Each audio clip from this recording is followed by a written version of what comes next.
welcome back to the channel. It is Bradford away, 4 games left to go this season. The league is absolutely crazy. I watched the Bradford-Swindon game, the second half of Bradford-Swindon on Saturday, after we disappointingly lost to Salford on Friday night, and one of the worst performances I've seen in a long time at Meadow Lane. And then Bradford go and lose 5-4. Yes, they were 2-0 up and had a man sent off, reckless challenge, but they go and lose the game. And it leaves the door slightly open for us, and you think, well, the 3 o'clock kickoffs aren't going to go in our favour. Walsall end up losing the game.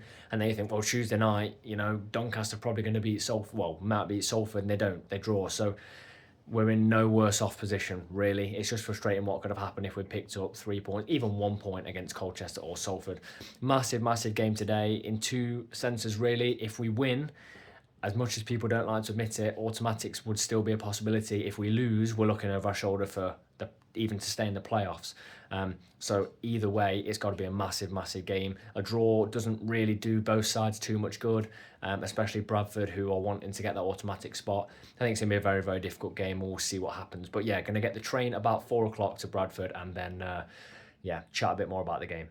Forgot to say at the start of the video, I spent the night in Manchester last night, so getting the train in about 40 minutes from Manchester Victoria to Bradford.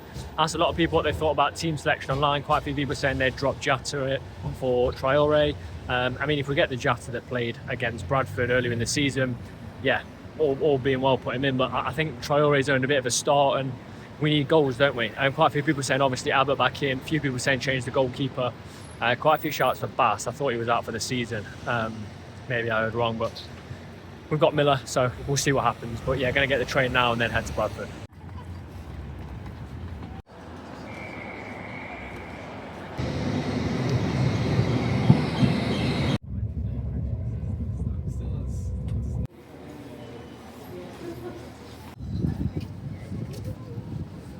Walking to Bradford, so many Bradford fans about. I've seen a few Notts fans, but I know we haven't sold our allocation, probably based on the Thursday night and also the fact that we're not played that well in the last 2 games. So people are holding out with a couple of games still to go, maybe just holding out in case we get that playoff run, save a bit of money, I don't know. But we're going to get behind the team. 4 changes, Jody in, Jarvis out. I like that, but offensively, Jarvis can be a threat. It's good to have him off the bench. Hinchy out for Abbott. I think that was the obvious one. McDonald in for McCorry, and then Grant in for Whittaker. A bit more strength, a bit more steel. I don't mind it.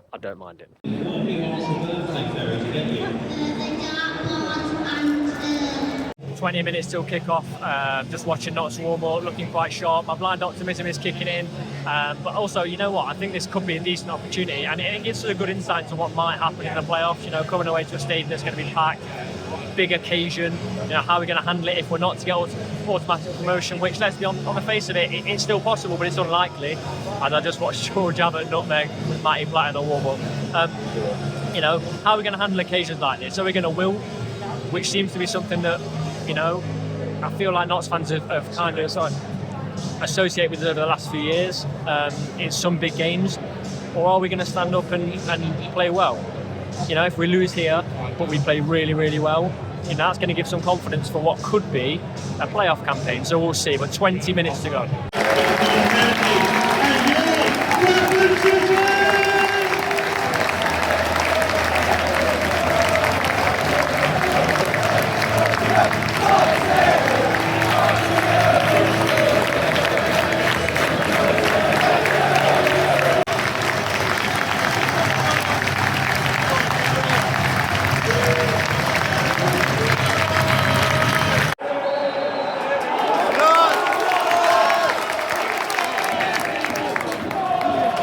He wiped out at the edge of the box. Ref says no foul, and then Cerullo has to take one. It should probably be a yellow for Cerullo, but it's definitely a foul on Dizzy at the edge of the box. Really, really good stuff from Notts. Cerullo getting the fans going. Grant wins as a throw-in. Going inside to Abbott. Really, really good. Fans as well. Excellent. Dizzy pushing it wide. Got a really good play. That's it. Cerullo's getting the fans going. Dizzy pushing wide. Should have won a target. Really good from Notts. Abbott ends up with a shot. Some really, really good play from Notts though. Starting to get into a little bit more. That first touch, let him down on one occasion, just as Bradford are in. Oh dear. Slocum saves it. just after Notts have a couple of good chances. It's a good save from Swope on one he should make, but it's a good save. Ball flashed across from a Bradford corner, 2 or 3 corners in quick succession. We're not dealing with it fantastically. But they've got another corner. Bradford fans very, very loud tonight. Notts fans loud as well. It's a good atmosphere for a League 2 game. They've got another corner here. And one of these is going to pay off into a chance. It might be this one. Get it away, get it away. It's going to the edge of the bar. Big deflection, and Notts clear. This is indicating additional time. Sports announcement by a minimum of 1 minute. That's a minimum of 1 minute.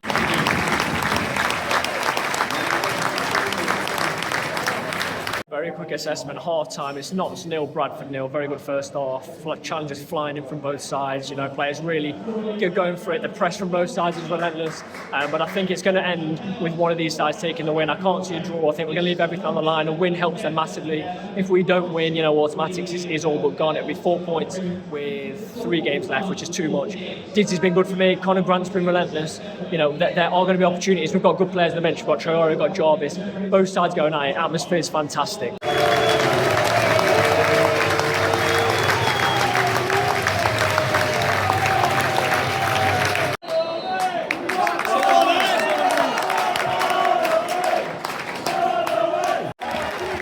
Frantic starts the half, just like the first half. Dizzy has a weak shot, the goalkeeper, but we are creating things. I think that might be our first shot on target as they try to break, and you heard the Notts fans there. George Abbott was excellent. Hands on these.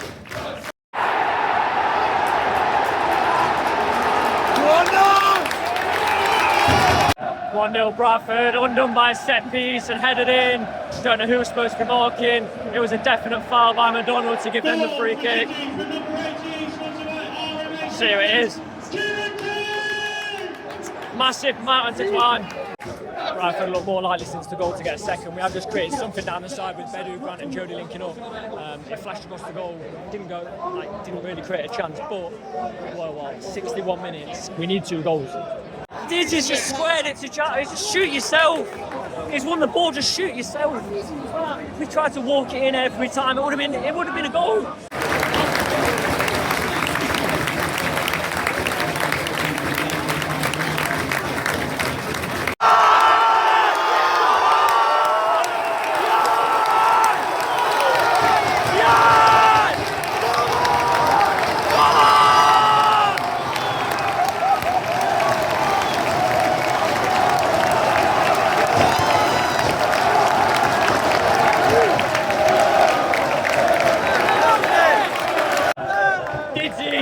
Dizzy things. Wow. 20 minutes to go. Wow. Jarvis creates a bit of havoc down the wing, gets the ball, puts it across in this block. Notts corner coming into maybe the last 15 minutes. 85 minutes. Free kick in a position that's probably not going to be a shooting position. It's end-to-end still, without chances, if that makes sense. Also, Bradford has slowly started to get back into the game. We had a period of 10 minutes after Dizzy's wonder goal where Notts had the better of the game, but Bradford has seemed to have had a little bit better in the last few minutes. They're going to shoot. It was always going over from where I was. But you know, after he had that goal earlier, it's worth having a go. 87, there'll be about 4 or 5 added. 5 minutes for Notts or Bradford, I suppose, to find a winner. I said I didn't think this game would end in a draw at half time. We'll see.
Player ratings in the car. Channel veteran Neil's picked us up to avoid us getting the train home. You may hear sat-nav in the background. See what rating I'll give that. But it's finished 1-1 against Bradford. For me, that's automatic's probably gone. 4 points behind without tomorrow's games even being played. 9 to play for. But it gives me a bit of hope. I've read our 3-word reviews on Twitter and I don't agree with quite a few of them. I think there's definite improvements there. Look, we'll go on to second place Bradford, whose home record is unbelievable. 51 points from home this season. It's a huge tally. I don't know what percentage of their points that is, but it's massive. Lost 1 in like 8 or 9 at home, maybe even more than that. I think when I looked at it, it was something like 1 loss and 8 wins from the last 9 or something, which is crazy. And it was never going to be easy. You know, they got the big crowd there. And it's given me more hope for the playoffs, because if we can make it there and play like that over 2 legs, I think we win. We win games. And I know it took a David McGoldrick wonder goal to get us the goal today, but I just think with a few adjustments, the players are well up for it. You could see that. Kept coming over to the away fans, Cerula, Jody. So, positive spin on it from me, because it's way better than I saw against Colchester, way better than I saw against Salford. And on another day, Diddy takes his chance first half. We don't give away that free kick where we're kind of caught on the break, and they didn't really create much at all, did they? So, player ratings then, Sam Slocum let the goal in, had nothing else to do bar 1 save. Like I said, they didn't create much. I'm probably just going to give him a 6. Go to my back 3. Rob McDonald came in for Macari. Thought he was really good. I've actually been impressed with him whenever he does play. He doesn't get a lot of minutes because there always seems to be a little niggle with him or an injury. But when he does play, I think he's been pretty good. A good run down the line the first half, kind of helping set the tone. I'm going to give McDonald a 7. There you go, sat nav. But Matty Platt back against his old club, got the yellow card first half. I didn't think it was a foul. George, who watched the game, said it was a foul.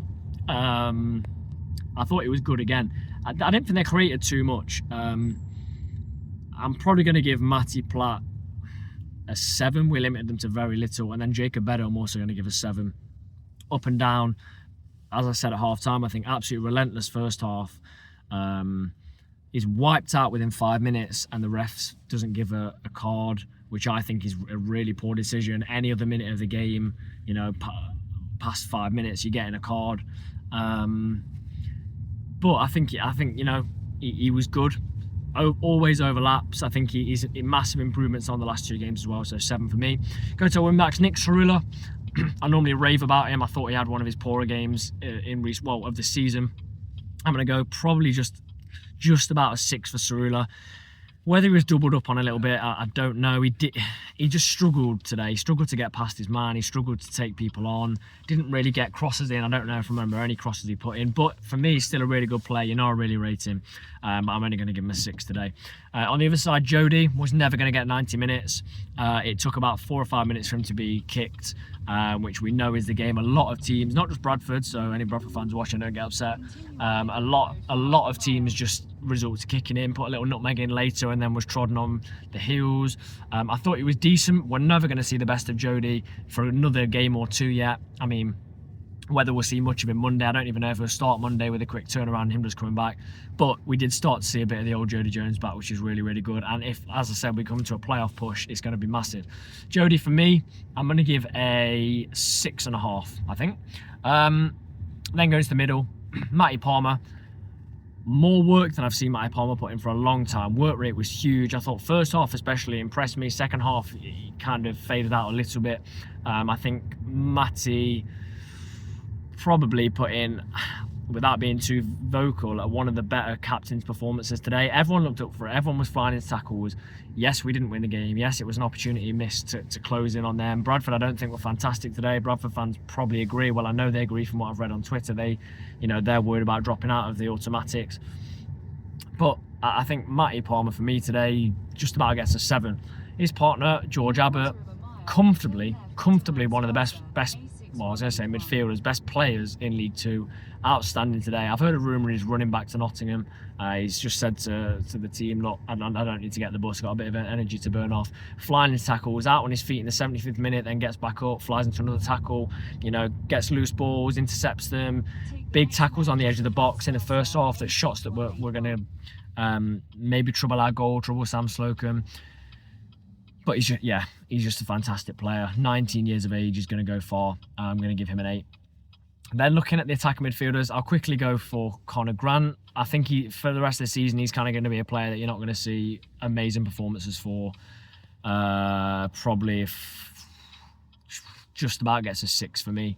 Didn't really do much. A lot of energy, but you know what? His first touch, if you really look at it, his first touch is a bit off today. I can't really say any other than that. He comes off for Whittaker a little bit later. Didn't do massive amounts in the game at all. The other attacking midfielder, Dave McGoldrick, if you see the goal, it's up there for one of the goals of the season contenders. The curl on it, the precision, the accuracy, the power, unbelievable. Seeing the replays on Sky looks even better there, but the view from the stand, Nessa's in that corner, work rate's crazy. You'd think he's 27 years of age, not 37. But that goal, so good. Not just the goal, his work rate, again, I've seen him tracking back in the 80th minute on the wing when Jarvis has been caught upfield, and he's such a good player. He's far too good for this level even at 37. If we keep him next season, if he wants to play another season, let him, because he'll still be fantastic at 38. I'm going to give Dave McGoldrick an 8 today for that goal as well. Jatta up top then. I mean, what did he have to do to get a free kick today, to be honest with you? But he was roughed up against Salford, and Bradford have watched the highlights of that game and rewatched it and done the exact same to him. Very, very easy to nullify when you've got 3 centre-backs or 3 defenders on 1 player. It's a massive job to hold the ball up, especially as Didsey can drop quite deep, and you've got Connor Grant, again, just about putting in a 6 out of 10 performance. But I think at home, with 2 games in 4 days against Cheltenham, I think you go Traore, you start him. I mean, you need to see what he can do if we get a playoff push going. You need to see that what he can offer that's different to Jatta. I mean, he must be thinking, what can I do to start? Yes, Jatta's in a bad patch. He scored 17 this season, but for the past 2 or 3 weeks, maybe more, he's not looked the player I expected him, to continue to grow into. His value's dropping massively, but I would say, for me, it's time to drop him. Time to drop him, even just for 1 game, because he would be a good option off the bench, wouldn't he? Then look at our subs. Jarvis came on. I think he was criminally underused. I think took 2 players on in his first couple of minutes. And then with a couple of minutes to go, Sam Slocum just bowls it out to him. If he bowled it out to him, he would have been away. Because I think he can get Jarvis one-on-one with almost any fullback in this league, and he takes him on. He doesn't do it. He slows it down. Could have been a massive opportunity for us. I think he was decent when he came on, 6.5. And then Whittaker was our other sub. I mean, he carried the ball quite a bit. He didn't do massive amounts. Maynard put his arm around him at the end. I think I'd just about give him a 6. Can't think of any of the subs today that came on. I think it was a cage game, not one you're going to be putting making massive amounts of changes. But a couple of players really stood out there. 19-year-old George Abbott and 37-year-old David McGoldrick. Also, shout out to Rob McDonald, I thought was great coming in. Cheltenham on Monday. Now it's all about looking at those results around us. I'm almost certain that teams around us are going to win tomorrow, and that's going to put an end to any slither automatic hopes we have. But it is going to be playoffs. Well, I hope it's going to be playoffs that we're going to have to push for. Massive game coming on Monday. If you did watch the game, listen, follow along, let me know your player ratings, let me know what you thought. Am I being too harsh? Am I not being harsh enough? Please leave a like and subscribe to the channel.